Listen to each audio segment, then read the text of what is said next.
بسم الله الرحمن الرحيم. وعن عبد الله بن عمرو بن العاص رضي الله عنه أن رسول الله صلى الله عليه وسلم وقف في حج الوداع বিদায় হজ্জের দিনে তিনি দাঁড়ালেন। ফাজাআলু ইয়াসআলুনাহু, তিনি মানুষরা তাকে প্রশ্ন করতেছে।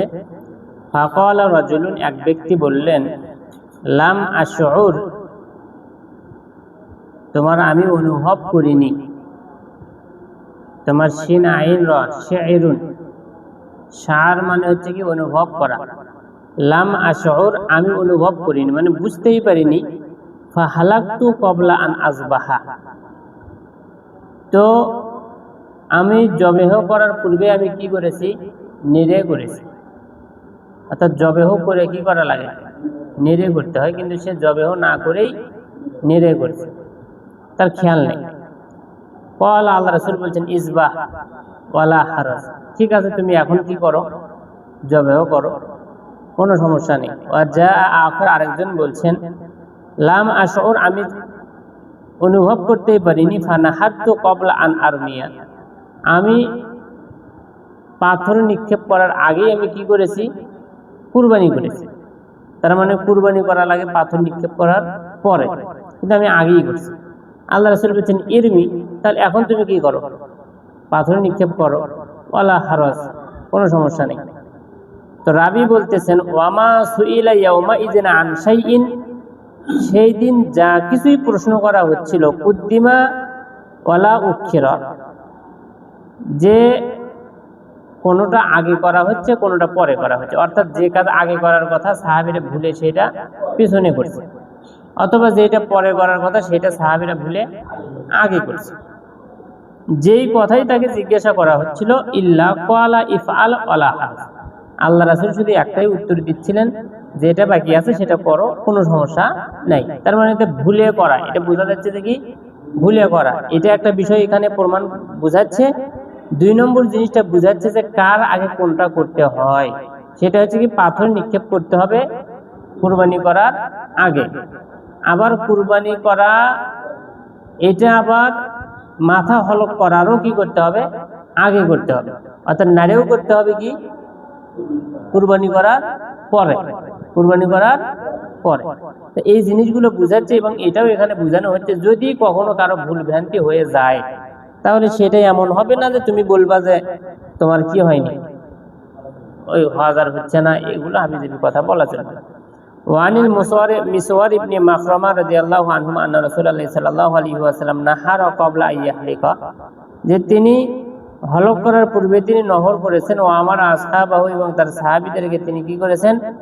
আদেশ করেছেন বিজালিকা, এই ব্যাপারে। ওয়ান আয়েশা রাদিয়াল্লাহু আনহা ক্বালাত ক্বালা রাসূলুল্লাহ সাল্লাল্লাহু আলাইহি ওয়াসাল্লাম, ইযা রামাইতুম, যখন তোমরা পাথর নিক্ষেপ করবা, ওয়া হালাকতুম, এবং কি করবা? হলক করবা, ফাকাদ হাল্লালাকুমুত তাইয়্যিব বা তিব, তখন তোমাদের জন্য সুগন্ধি ব্যবহার করা কি হয়ে যায়? হালাল হয়ে যায়। ওয়াকুল্লু শাইইন, এবং অন্য অন্য কিছু তোমাদের জন্য হালাল হয়ে যায়। ইল্লান নিসা, শুধুমাত্র মহিলাদের কাছে তোমরা কি করতে পারবে না? যেতে পারবে না। তখন মহিলাদের কাছে যাওয়া মানে কি স্ত্রী মিলনে তাদের কাছে যাওয়া যাবে না, এছাড়া সব করতে পারবা। ওয়ান ইবনে আব্বাস রাদিয়াল্লাহু আনহুমা আনিন নবী সাল্লাল্লাহু আলাইহি ওয়াসাল্লাম ক্বালা লাইসা আলান নিসাই হালকুন, মহিলাদেরকে মাথা মুন্ডন করার কোনো বিধান নাই। ওয়া ইন্নামা ইউকাসসিরনা, তারা শুধুমাত্র মাথার চুল কি করবে? ছোট করবে। তাও আবার এখান থেকে ছোট নয়, তাদের মাথার নিচের যে চুল আছে সেই চুল থেকে হালকা পরিমাণ তারা কি করবে? সেটে ছোট করবে, এতটুকু। ওয়ান ইবনে উমর রাদিয়াল্লাহু আনহুমা আন্নাল আব্বাস ইবনে আব্দুল মুত্তালিব ইস্তাআযানা রাসূলুল্লাহ সাল্লাল্লাহু আলাইহি ওয়াসাল্লাম, তিনি আল্লাহ রাসূলের কাছে অনুমতি চাইলেন যে আইয়াবিতা বিমাক্কাতা, যে সে মক্কায় অবস্থান করবে, লায়ালিয়া, এই সেই রাতগুলোর, মিন আজলি সিকায়াতিহি, পানি পান করানোর কারণে।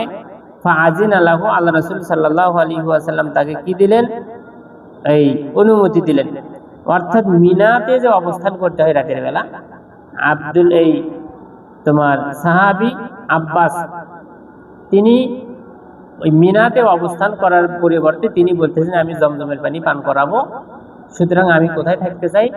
মক্কায় থাকতে চাই। আল্লাহ রাসূল তাকে অনুমতি দিয়েছেন। ওয়ান আসিম ইবনে আদি রাদিয়াল্লাহু আনহু আন্না রাসূলুল্লাহ সাল্লাল্লাহু আলাইহি ওয়াসাল্লাম রাখাসা লিদুআতিল ইবিল, ইবিলের উটের যে চালক আছে, রুআত, রাইন রাখাল থেকে রুআত মানে যারা উট চড়ায়, উটের যারা বাহন নিয়ে আসছে বাহক, তাদেরকে তিনি অনুমতি দিয়েছেন ফিল বাইতু তাতে অবস্থান করার জন্য আন মিনা, অর্থাৎ মিনা থেকে দূরে। এখন মিনাই তো আর অতগুলো উট নিয়ে আসা যাচ্ছে না, আবার উটগুলোকে তো কি বাইরেও রেখে আসা যাচ্ছে না, সুতরাং তাদেরকে উটের সাথে মিনার বাইরে অবস্থান করার তিনি অনুমতি দিয়েছেন। ইয়ারমুনা ইয়াউমান নাহার, তারা পাথর নিক্ষেপ করে নহরের দিনে। সুম্মা ইয়ারমুনা বিল ইয়াউমাইনি, এরপরে পরের 2 দিন তারা আবার কি করে পাথর নিক্ষেপ করে। সুম্মা ইয়ারমুনা ইয়াউমান নাফর, এরপর তারা আবার সেখান থেকে নাফরের দিনে সেখান থেকে তারা আবার পাথর নিক্ষেপ করে। ওয়ান আবি বিকরাত রাদিয়াল্লাহু আনহু ক্বাল খাতাবানা রাসূলুল্লাহ সাল্লাল্লাহু আলাইহি ওয়াসাল্লাম ইয়াউমান নাহরি, অর্থাৎ যেদিন নহরের দিন অর্থাৎ ঈদুল আজহার দিন, সেই দিন আল্লাহ রাসূল আমাদেরকে কি দিয়েছেন? খুতবা দিয়েছেন। তার মানে এটা খুতবার বিধানটা কি হলো? সাব্যস্ত হলো। ওয়ান সাররা বিনতে নাবাহান রাদিয়াল্লাহু আনহা ক্বাল, তিনি বলেছেন খাতাবানা রাসূলুল্লাহ সাল্লাল্লাহু আলাইহি ওয়াসাল্লাম, আমাদেরকে আল্লাহ রাসূল সাল্লাল্লাহু আলাইহি ওয়াসাল্লাম সংবাদ খুতবা দিলেন কি? ইয়াউমার রুউসি, ইয়াউমুর রুউস সম্পর্কে কি সংবাদ দিলেন? ফাকালা, তিনি বলছেন আলাইসা হাযা আওসাতা আইয়ামিত তাশরিক, এটা কি আইয়ামুত তাশরিকের মাঝামাঝি দিন নয়? মানে আইয়ামুত তাশরিকের মাঝামাঝি দিন এটা কি নয়? ইয়াউমুর রুউস, সেটা কোন দিন? ইয়াউমুর রুউস বলা হয় হুয়াল ইয়াউমুল হাদি আশারা, তোমার 11 নম্বর তারিখ। কয় নম্বর তারিখ? 11। তো আরবি তো 12 মাসের মধ্যেই তো কি আছে? 11 তারিখ আছে। তো এখন এই 12 মাসের পুরো 11 মাসে কি তোমার এটাকে ইয়াউমুর রুউস বলতে পারবা? না, এটাকে কিসের মধ্যে গণ্য করা হচ্ছে? আইয়ামুত তাশরিক। আইয়ামুত তাশরিক কি সব মাসে আছে? সব মাসে তো আইয়ামুত তাশরিক নেই। আইয়ামুত তাশরিক শুধুমাত্র ঈদুল আজহার পরের 3 দিন, ঈদুল আজহার দিন এর পরে কি 3 দিন, 10 তারিখে ঈদুল আজহা, 11, 12, 13 এই 3 দিন হচ্ছে আইয়ামুত তাশরিক। তার মানে আইয়ামুত তাশরিক মানে ইয়াউমুর রুউস তুমি শুধুমাত্র জিলহজ মাসের 11 নম্বর তারিখটাকে বলতে পারবে, বাকি মাসগুলোর 11 তারিখটাকে তুমি ইয়াউমুর রুউস বলতে পারবে না। তাহলে ইয়াউমুর রুউস কেন বলা হয়? যে রাসুন শব্দের বহুবচন রুউস, রাসুন মানে কি মাথা, রাসুনের বহুবচন রুউস। আগে কিন্তু কুরবানির কিন্তু মাথা নিয়ে একটা মানে প্রচলন বেশি ছিল, মাথা, কুরবানির মাথা নিয়ে। এই জন্য আগে দেখা যাচ্ছিল হুজুরদেরকে জবেও করলে হুজুরদেরকে কি দেওয়া হচ্ছিল? মাথা দিচ্ছিল, মানে এটা সম্মান, হুজুরকে সম্মান করতেছিল বেশি, মাথা দিচ্ছিল। এখন আর হুজুরের সম্মান নাই, মাথা বাদ দেয় না। কথা বুঝতে পারছো? এই জন্য ইয়াউমুর রুউস মানে সেই দিনগুলোতে মাথা কাটাকাটি, মাথা খাওয়া, এগুলো নিয়ে মানুষ কি থাকতো? ব্যস্ত থাকতো। এই জন্যই 11 নম্বর তারিখটাকে ইয়াউমুর রুউস বলা হয়। ওয়ান আয়েশা রাদিয়াল্লাহু আনহা আন্না নবী সাল্লাল্লাহু আলাইহি ওয়াসাল্লাম ক্বালা লাহা, নবী করিম সাল্লাল্লাহু আলাইহি ওয়াসাল্লাম তাকে বলছেন তাওয়াফুকি বিল বাইতি, বাইতুল্লাহর ঘর তোমার তাওয়াফ করাটা, ওয়া বাইনা সাফা ওয়াল মারওয়া, এবং বাইনা সাফা এবং মারওয়ার মাঝে যে দৌড়াদৌড়ি করাটা, ইয়াকফিকি তোমার জন্য যথেষ্ট হবে, লিহাজ্জিকি ওয়া উমরাতিকি তোমার হজ এবং উমরার জন্য যথেষ্ট। তাওয়াফ করা, সাফা মারওয়াতে দৌড়াদৌড়ি করাটাই তোমার জন্য কি যথেষ্ট। এটা তোমার কোন ধরনের হাজের জন্য বলা হচ্ছে? যারা তোমার হজ্জে কারিন যারা করে, হজ্জে মুকারানা, তাদেরকে বলা হয় যারা হজ এবং উমরা একসাথে পালন করে। করণুন মানে মিলিত হওয়া, দুইটা একসাথে যারা করে তাদেরকে বলা হয়। ওয়ান ইবনে আব্বাস রাদিয়াল্লাহু আনহুমা আন্না নবী সাল্লাল্লাহু আলাইহি ওয়াসাল্লাম লাম ইয়ারমুল ফি সাবঈ, তিনি 7 বার তিনি রমল করেন নাই। আল্লাযী আফাজা ফীহি, তার মধ্যে তিনি আফাজাও করেছেন, ইফাজাও ছিল। রমল মানে কি? তোমার একটু জোর গতিতে কি করানো? দৌড়ানো। আর ইফাজা মানে ধীর গতিতে হেঁটে হেঁটে চলা। ওয়ান আনাস রাদিয়াল্লাহু আনহু আন্না নবী সাল্লাল্লাহু আলাইহি ওয়াসাল্লাম সাল্লা যুহরা ওয়াল আসরা ওয়াল মাগরিব ওয়াল ইশা, জোহর, আসর, মাগরিব, ইশা সালাত তিনি আদায় করেছেন। সুম্মা রাকাদা রাকাদাতান বিল মুহাসসাবা, এরপরে তিনি মুহাসসাবায় হালকা একটু তিনি কি করেছেন, রেস্ট করেছেন, শুয়েছিলেন। সুম্মা রাকিবা ইলাল বাইতি ফাতাফা বিহি, এরপরে তিনি আবার বাইতুল্লাহর দিকে আরোহণ করেন, এরপরে সেখানে তিনি কি করেন, তাওয়াফ করেন। ঠিক আছে। ওয়ান আয়েশা রাদিয়াল্লাহু তাআলা আনহা আন্নাহা লাম তাকুন তাফাল কাযা যালিক, যে আয়েশা রাদিয়াল্লাহু তাআলা আবার এমনটা তিনি করতেন না। কেন? যে আই আন-নুজুল বিল আবতাহ, আবতাহ নামক জায়গাতে তিনি কি করতেন না, নামতেন না। ওই যে উপরের যে হাদিসটা চলে গেল, আল্লাহ রাসূল যোহর আসর মাগরিব ঈশা একসাথে সালাত আদায় করতেন, এটা হচ্ছে কি আবতাহ নামক জায়গাতে। তো এই জায়গাতে আল্লাহ রাসূল সাল্লাল্লাহু আলাইহি ওয়াসাল্লাম অবস্থান করে সালাত আদায় করতেন, কিন্তু আয়েশা রাদিয়াল্লাহু তাআলা আনহা তিনি এটাতে নামতেন না। তার মানে বোঝা যাচ্ছে এটা হজ্জের একটা কি অংশ, এটা নয়। তার এরপরে আয়েশা রাদিয়াল্লাহু তাআলা আনহা তিনি এখন কারণ বর্ণনা করতেছেন। তিনি বলেন, ইন্নামা নাযালাহু রাসূলুল্লাহ সাল্লাল্লাহু আলাইহি ওয়াসাল্লাম, আল্লাহ রাসূল সাল্লাল্লাহু আলাইহি ওয়াসাল্লাম তিনি এই জায়গাতে তিনি নামতেন, লিআন্নাহু কানা মানজিলান, যেটি এমন একটা জায়গা ছিল যে আসমাহা লিখুরুজিহি, যেটা তার বের হয়ে যাওয়ার জন্য কি ছিল, সহজ ছিল। আল্লাহ রাসূলের বের হয়ে যাওয়ার জন্য এটা তার জন্য সহজ ছিল, বিধায় তিনি কি করতেন, নামতেন। তো আয়েশা রাদিয়াল্লাহু তাআলা আনহা তিনি আর নামতেন না। ওয়ান ইবনে আব্বাস রাদিয়াল্লাহু আনহুমা قال উমিরান নাস, মানুষদেরকে আদেশ করা হয় যে আইয়াকুন আখিরু আহদিহিম বিল বাইত, যে তাদের এই হজ্জের কাজগুলোর সর্বশেষ কাজটা যেন হয়, আহাদ মানে কাজ, অঙ্গীকার, প্রতিশ্রুতি, তাদের আমল যেন সর্বশেষ হয় বিল বাইত, মানে কি বাইত কাবা, কাবা ঘর কি করা, তাওয়াফ করা। ইল্লা আন্নাহু খুফিফা আনিল হায়েজ, তবে কাবা ঘরে তাওয়াফ করাটা এটা মহিলাদের কাছ থেকে কি করা হয়েছে, হায়েজওয়ালি মহিলাদের কাছ থেকে কি করা হয়েছে, হালকা করা হয়েছে। অর্থাৎ কাবা ঘর তারা তাওয়াফ করতে পারবে না। ওয়ান ইবনে জুবাইর রাদিয়াল্লাহু আনহুমা قال قال রাসূলুল্লাহ সাল্লাল্লাহু আলাইহি ওয়াসাল্লাম সালাতুন ফিল মসজিদি, আল্লাহ রাসূল বলছেন আমার এই মসজিদে সালাত আদায় করা, হাযা আফযলু মিন আলফি সালাতিন ফিমা সিওয়াহু, যে এই মসজিদ ছাড়া অন্য মসজিদে সালাত আদায় করার চাইতে, আলফি সালাতিন মানে 1000 সালাতের চাইতে আমার এই মসজিদে কি উত্তম। অন্য অন্য মসজিদের চাইতে আমার এই মসজিদে সালাত আদায় করা 1000 বার উত্তম। অর্থাৎ অন্য জায়গাতে তুমি 1 রাকাত সালাত আদায় করবা, অন্য জায়গাতে তুমি 1000 রাকাত সালাত আদায় করবা, আর আমার এই মসজিদে নববীতে তুমি 1 রাকাত সালাত আদায় করবা, তাহলে সমান সমান। ইল্লা, তবে আল মসজিদুল হারাম, কিন্তু মসজিদে হারাম নয়। কেন?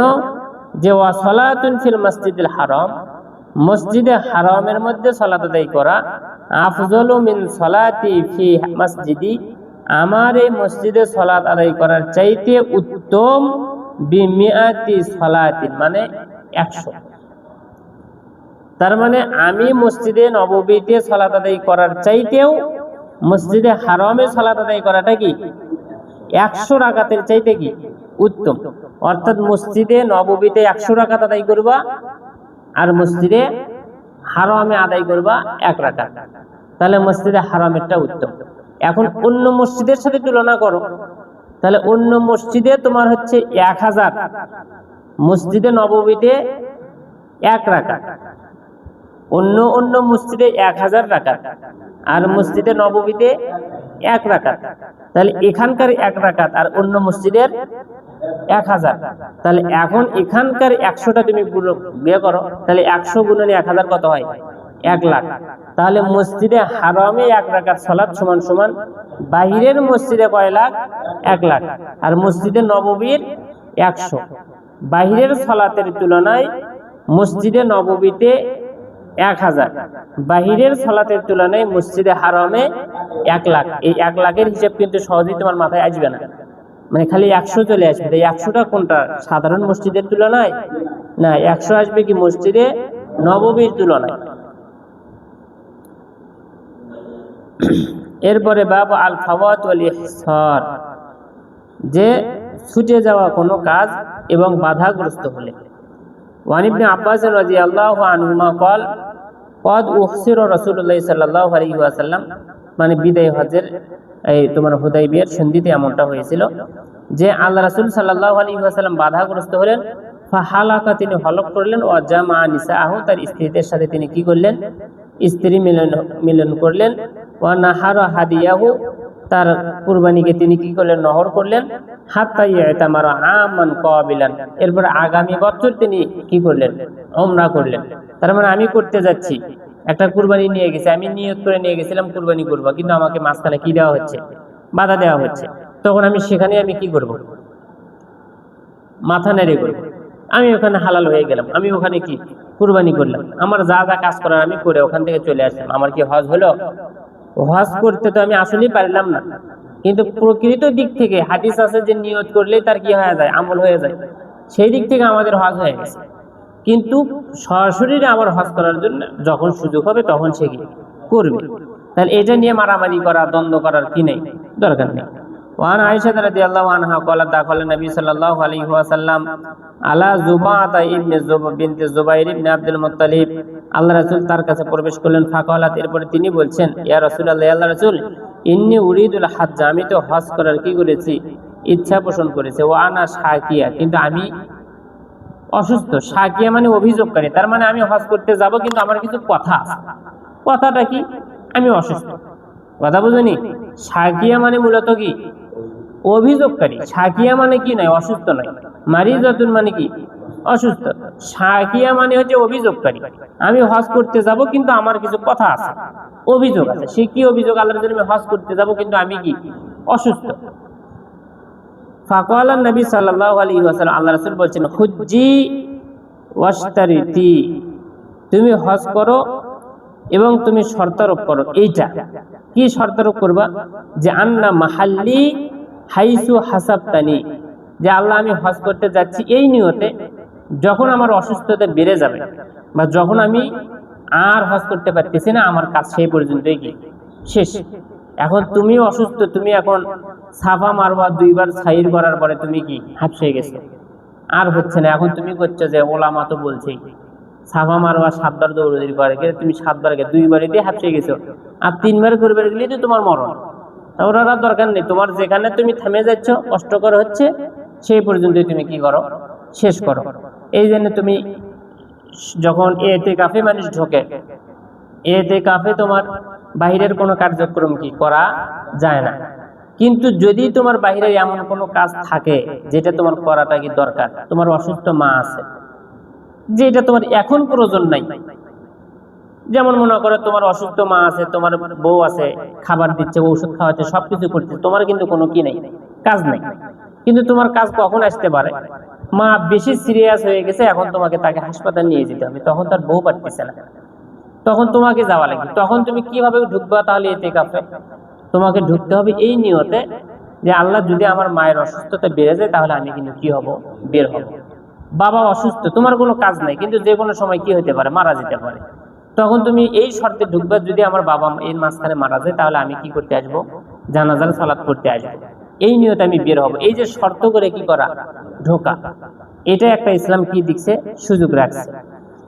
ওয়ান ইকরিমা আনিল হাজ্জাজ ইবনে আমর আল আনসারী রাদিয়াল্লাহু আনহু قال قال রাসূলুল্লাহ সাল্লাল্লাহু আলাইহি ওয়াসাল্লাম মান কুসিরা আও উরিজা, যার হাড় হাড্ডি ভেঙে গেল, উরিজা অথবা ল্যাংড়া হয়ে গেল, ঠিক আছে, ফাকাদ হাল্লা, তাহলে সে হালাল হয়ে গেল। ওয়া আলাইহিল হাজ্জু মিন কাবিল, তাহলে সে হজ করবে কোথায়, সামনে বছর। কথা বুঝুনি? সাব্বির দৌড়াদৌড়ি করতে ধরে হাত পা ভেঙে যেতেই পারে, যেখানে তোমার কি যাচ্ছে, মানে কাবা ঘর তাওয়াফ করা বা দৌড়াদৌড়ি করার সময় মানুষ করে তোমার অ্যাক্সিডেন্ট হয়ে তোমার কি হচ্ছে, মারা যাচ্ছে, সেখানে হাড়টি ভেঙে যাচ্ছে। এখন তোমার জেদ্দাতে গিয়ে তোমার কি পা ভেঙে গেছে অ্যাক্সিডেন্ট করে, তাহলে পা ভাঙার পরে এখন কি পা ভাঙা নিয়ে তুমি সাফা মারোয়া কেমনে, সাই করবা, কাবা ঘর কেমনে, দরকার নাই। হাড়টি ভেঙে গেছে, এখন তো তাও নতুন স্টাইল গিয়ে বাহির করছে, হুইল চেয়ার বাহির করছে, কথা বুঝিনি, এগুলোর মধ্যে তাও করা যাচ্ছে, আগে তো আর এগুলো ছিল না। তা সে হজ করবে কোথায়, আগামী বছর। কলা ইকরিমা বলছেন, ফাসালতু ইবনে আব্বাস, আমি ইবনে আব্বাসকে জিজ্ঞাসা করলাম, ও আবা হুরায়রা, এবং আবু হুরায়রাওকে আমি জিজ্ঞেস করলাম, আম যালিক, এই ব্যাপারে। অর্থাৎ ইকরিমা রাবি, তিনি বর্ণনা করতেন কার কাছ থেকে, হাজ্জাজ ইবনে আমর আল আনসারীর কাছ থেকে। তার মানে এই কথাটা কে বলতেছেন? হাজ্জাজ ইবনে আমর আল আনসারী। কাকে বলতেছেন? ইকরিমাকে। মূল যে রাবি আছে, প্রথম যে রাবি, এই রাবিকে কিন্তু তার পরবর্তী রাবি কি বর্ণনা করে। তুমি যদি এখন এখানে বলো যে আর ইবনে আব্বাস ইবনে মুত্তালিব ইবনে, তার মানে আব্বাস শুনছে মুত্তালিবের কাছ থেকে, মুত্তালিব শুনছে কি ইকরিমার কাছ থেকে, ইকরিমা শুনছে হাজ্জাজের কাছ থেকে, এইরকম। তাহলে এখানে ইকরিমা প্রথম, তারপরে আছে কি হাজ্জাজ ইবনে আমর। তার মানে হাজ্জাজ ইবনে আমর বর্ণনা করেছে কার কাছে? ইকরিমার কাছে। তাহলে ইকরিমা এখন এই কথাটা শুনতেছে, কি রে হাড় হাড্ডি ভাঙে গেলেই তোমার হজ করা লাগে না, শুনে তার কাছে একটু বিষয়টা কি অন্যরকম মনে হয়েছে। এই জন্য এই ব্যাপারে তিনি আবার জিজ্ঞাসা করে নিয়েছেন কার কাছে? ইবনে আব্বাস এবং আবু হুরায়রার কাছে, যে আমি তো ওই হাজ্জাজ ইবনে আমর আল আনসারী তো আমাকে এইরকম কথা বললো যে হাড় হাড্ডি ভাঙে গেলে নাকি সামনের বছরে কি করা লাগবে? হজ করা লাগবে। তো এটা এখন কি বলা যায়? ফাকালা ইবনে আব্বাস এবং আবু হুরায়রা, তারা দুইজনই এখন বললেন সাদাকা। তার মানে হাজ্জাজ ইবনে আমর যে কথা বলছে এই কথা ঠিক আছে। তাহলে এখান থেকে বোঝা যায় যে একটা হাদিস বর্ণিত হলে তোমার কাছে অস্পষ্ট মনে হলেই সেখান থেকে আমল শুরু করা যাবে না। কি করা লাগবে? আরো বিজ্ঞ ব্যক্তিদের কাছ থেকে শুনে যাচাই বাছাই করতে হবে, তারপর সেটা প্রচার করতে হবে, প্রসার করতে হবে।